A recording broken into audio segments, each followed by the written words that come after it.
Почитувани гледачи, добар ден и добре дојавте во новото издание на емисијата Супер Звезда. Денеска ве водиме на едно специјално и многу интересно место.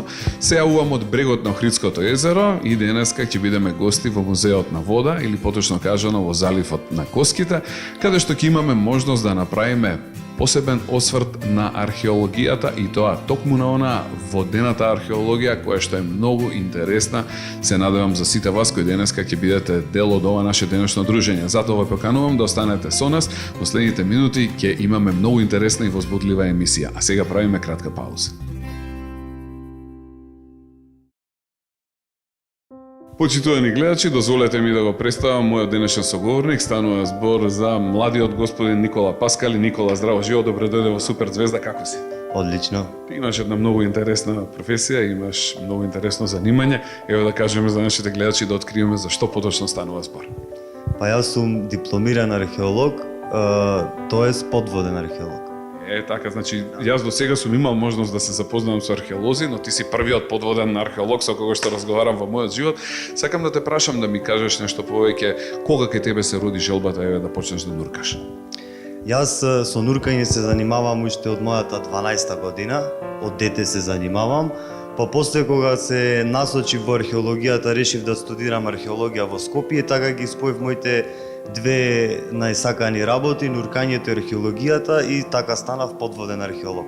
Колку прекрасно. Може ли да се каже дека ти денеска го живееш твојот сон? Па да, и затоа би препорачал на публиката која не гледа да внимава што посакува, бидејќи соништата се остварува. Браво, да си ми жив и здрав. Ти се роди овдека во Охрид, во прекрасниот град на брегот на Охридското езеро, и уште од мал, значи, ти започна со нуркање.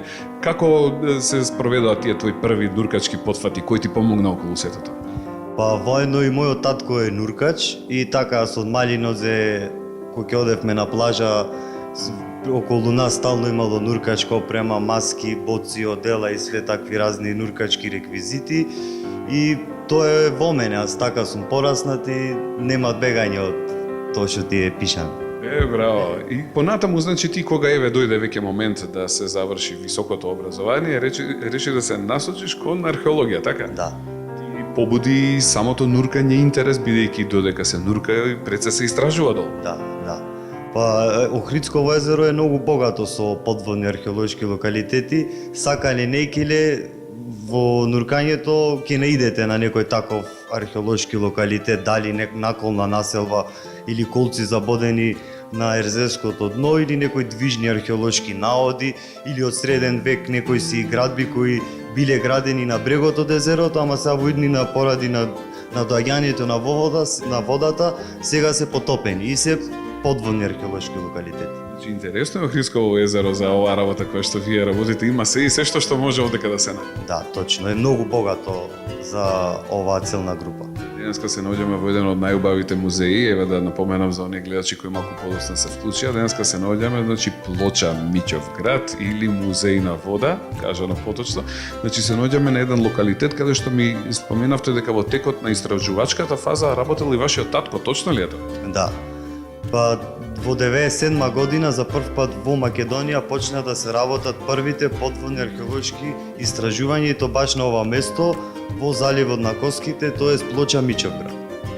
И од 97 до која година се спроведени истражувањата, знаете ли тоа? Сега континуирано не се работеа цела година. 97 се извршени, 98, потоа 2001, 2005, 10, 2012.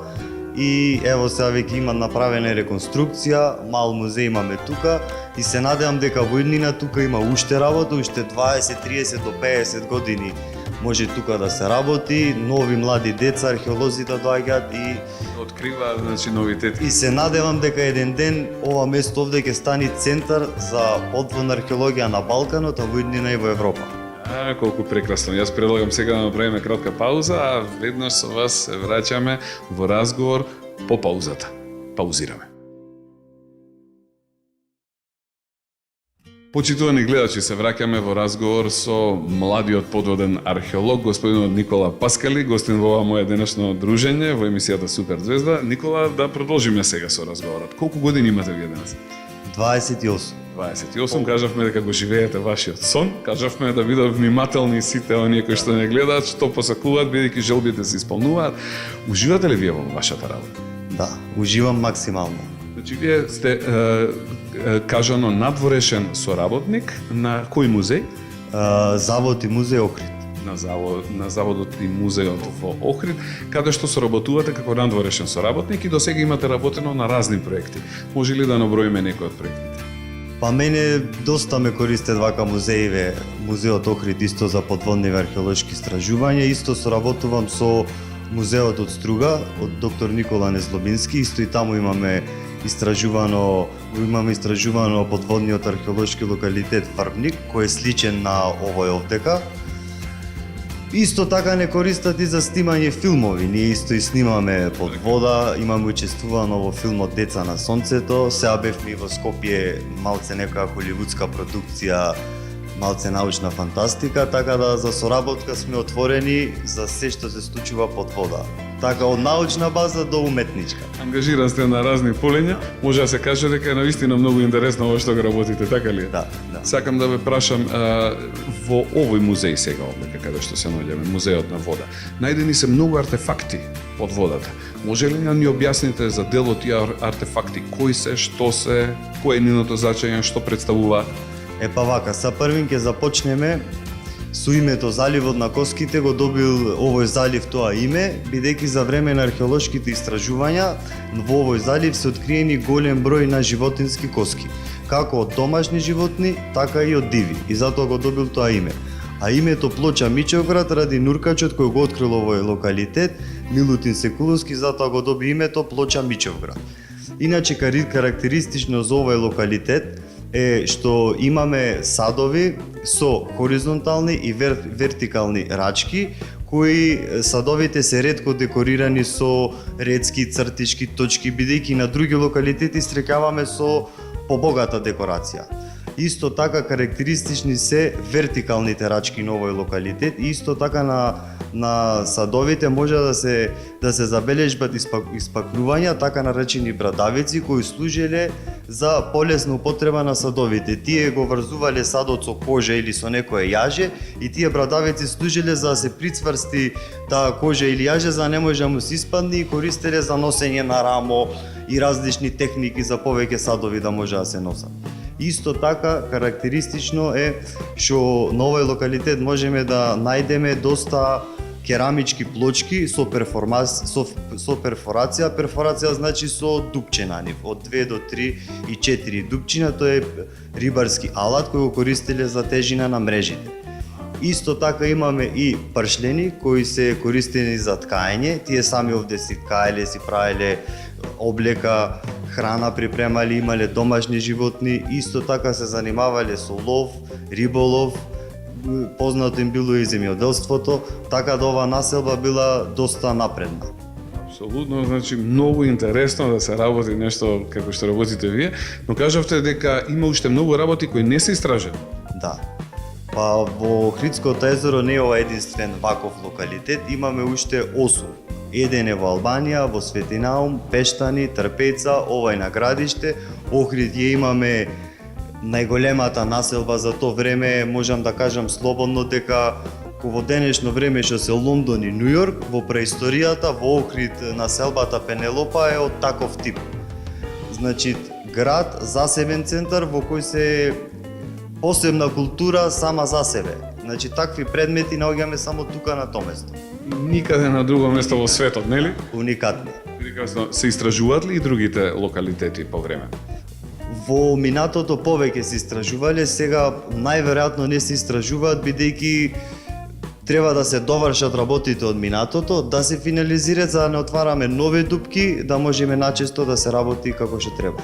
Имаме ли во Македонија ние доволен број на подводни археолози што го работат ова истото што го работите вие? Па не, бројот е мал.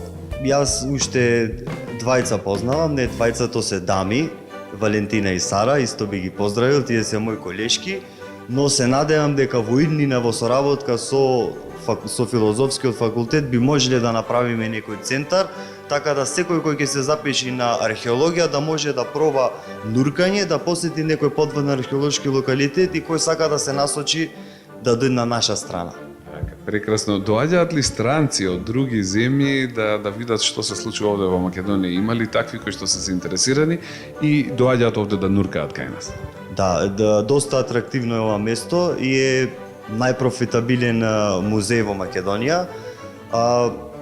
На Балканот е единствена ваква реконструкција направена на наколна населба, така да со тоа можеме да се пофалиме и е многу интересно. Пред да го започнеме овој разговор и снимањето, вие ми кажавте дека неодамна учествувавте во еден многу интересен и голем проект кој што се направи, поточно во еден голем подвиг, кој неодамна се одржа во пештерата Врело во Матка. Зашто поточно станува збор? Па станува збор за соборување на рекордот на италијанецот Луиджи Кајсати, кој во 2010-та достигна до длабочина од 212 метри, а должина скоро 700-800 метри во внатрешноста на пештерата, и сега ова година рекордот го соборивме, благодарение на полскиот нуркач Кристофер Старнавски, кој стигна до 230 метри длабочина, а визуелно уште 20 метри плюс, така да од 230 до 250 е веќе, да речам, истражено. Значи, освен со подводната археологија, се впуштате и во вакви авантуристички подвизи на полето на нуркањето, така ли? Па сега јас таму сум, бидејќи очекувам да направам уште еден спој, подводна не знам како да го кажам, дури нема ни име, подводна спелеолошка археологија, значи во пештерите тие во минатото некојаш биле суви, и тука може да наидеме на археолошки локалитет, присуство на луѓе. А сега да се побара низ водата, да може да се дојде, значи долу до она место кое што некогаш било суво, па да се најде нешто интересно и таму. Да. Колку прекрасно. Предлагам сега да направиме кратка пауза, а веднаш по паузата се вратиме повторно во разговор, каде што ќе направиме малку повеќе муабет за она што се случуваше во пештерата Врело. Договорено? Договорено. Правиме пауза. А сега, почитувани гледачи, се враќаме повторно во разговор со младиот подводен археолог Никола Паскали. Никола, имам јас уште многу прашања за тебе. Подготвен ли си да даваш одговори на сите? Повелете слободно. Супер. Сега застанавме кај пештерата Врело. Значи, како дојде до тоа ти да бидеш вклучен во тимот кој што отиде да го собори рекордот, кој што беше претходно поставен од италијанецот, кој што се викаше? Луиджи Кајсати. Така. Од каде дојде идејата за ваков вид на соработка? Па јас на Матка сум веќе од првите спелеолошки истражувања кои ги организира нуркачкиот клуб Врело. Исто бев кога италијаните, веќе 5 години значи се занимавам со спелеонуркање. Тоа е туку е најризичен спорт моментално на планетава, ама ако се придржувате према правилата и прописите, може да биде и најбезбеден. Значи, воопшто вака за нуркањето да кажеме, е ли нуркањето опасен спорт?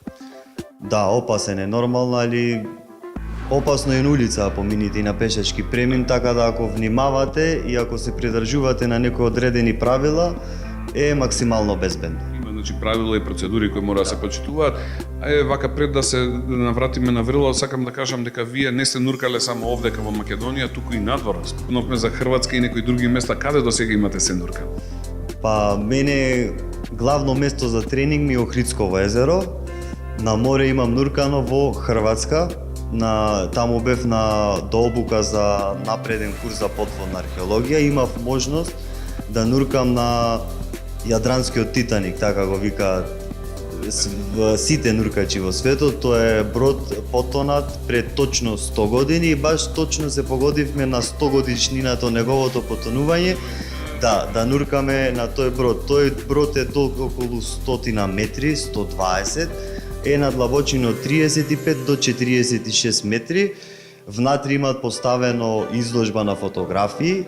Кога поменувате на одредено место, има тука фотографија од тоа место, ама кога бил бродот во функција. А тој брод потонал од пријателска мина, значи од неговите пријатели, тие му сигнализирале дека не идува на мина, но од невнимание и така е потонат. Има многу број луѓе загинато и лјадници и многу деца, околу 250 млади животи се Голема изгубени. катастрофа се случила, а денеска е подводна атракција и луѓе од цел свет доаѓаат значи да нуркаат таму. Прекрасно. Кажете ми сега еве да се вратиме на Врело и на Матка, на овој подвиг кој што беше случен пред неколку дена. Што се случи поточно таму? Таму, како што кажав, се собори рекордот на италијанецот Луиджи Касати. Максимална длабочина беше 230 метри. Ние на Кристоф му бевме поддршка. Значи, за време на декомпресиите што ги прави, кои се околу 2 до 3 часа, некојаш може да бидат и повеќе, може да бидат 6, може да бидат и 10, тоа не се знае, тоа е физика, математика, тоа све мора да се израчунат и мора да има луѓе кои нон-стоп ќе го контролира дали е све во ред, дали нешто му треба, исто му носиме ние и храна, течности, топли напивки, све што ќе му треба. Значи декомпресијата се случува под вода, а вие во овој случај на нуркачот му носевте значи храна, топли напивки, како му ја дававте таа храна, а сето тоа се случуваше под вода. Да, сега можете значи да јадите под вода, исто и да пиете, све можете да правите под вода, но за поголема безбедност пољаците имаја монтирано хабитат, тоа е како капсула од каенина, јак материјал како горатекс, нешто таков цврст материјал кој го исполнуваат со воздух и добива воздушен простор внатре во пештерата на длабочина од 10 метри, а во далечина на 120 метри. Така, тоа е значи како воздушен меур и во него може слободно да се диши. Да, како капсула. Колку е голем тој воздушен меур? Па околу 2 на 2 метри. Не е баш многу големо, тесно е, ама е пријатно. Но сепак има доволно простор за се. Да. Значи тука се вршеше декомпресијата, а што е поточно декомпресија и зошто е потребно таа да се направи, да кажем? Декомпресија мора да се направи ради сатурацијата на гасовите кои ги дишиме под притисок на одредена длабочина. И десатурација се прави на одредена длабочина за ние да се изчистиме од тие гасови кои ќе излезиме да поминиме безболно, без никаква нуркачка болест. Значи, се прави прочистување на телото од гасовите, кои што сами по себе навлегуваат во телото на големите длабочини поради притисокот, предпоставам. Да. Значи, и не е така едноставен спорт нуркањето. Па да, не е баш едноставен, али на почеток изгледа малце сложено, многу опрема, многу физика, многу математика, но кога ќе се соживеете со тоа, тоа станува све нормално. Дали ви беше интересно во Матка во текот на подготовките и во текот на изведувањето на самиот подвиг? Па премногу, јас, значи, кога ќе одам во Матка, кога ќе се вратам, се осеќам како просветлен, како да сум бил негде на некое свето место, многу убаво се чувствувам таму, припаѓам таму, тоа е мое место и на секој би сакал да дојде да го видите и да ужива во таа природа. Вашиот колега од Полска се дружевте или имавте ли убави моменти од заедничкиот престој? Да, тоа е многу пријатен човек, светска класа. Моментално во светов е во 5-те најдобри нуркачи во светот. Огромни длабочини соборуваат, спремен е до 350 метри да слези на длабина. Па ево се надеваме сега за следна некоја година, пошто и ние овдека во Охридскиот регион истражуваме подводни пештери. Моментално работиме на албанскиот дел во Охридсково езеро. Имаме неколку пештери откриено, но се со длабочина за нашиве услови, докај што можеме ние дојме. Ако отвори веќе над 100 метри, 150 со огромни длабочини, тука се странските пријатели да ни помогнат. Прекрасно. За крај, што би им порачале на сите овие дечиња кои не гледаат, за нашите најмлади гледачи, што би им порачале вака со оглед на искуствата кои што ги имате и професијата која што работите? Јас би им препорачал да сонуваат и да знаат дека соновите се остваруваат. Така да ви благодарам уште еднашка, Никола, што бевте дел од ова наше дружење. Ве поканувам повторно да се дружиме во некоја наредна емисија кога ќе имате некој повторно ваков убав, голем и интересен подвиг. Фала ви многу што бевте дел од нашето денешно дружење. Останува за крај уште да ги поздравиме гледачите. Фала ви многу на поканата. Ете, а за сите вас почитувани гледачи, уште еднашка да ви заблагодарам што бевте дел од ова наша емисија денеска. Се надевам дека ќе се видиме многу наскоро. До следната емисија на Супер Звезда. Бидете живи, здрави, весели, среќни, слушајте ги мама и тато и делете многу пак наши. Чао, пријатно и до гледање. Чао!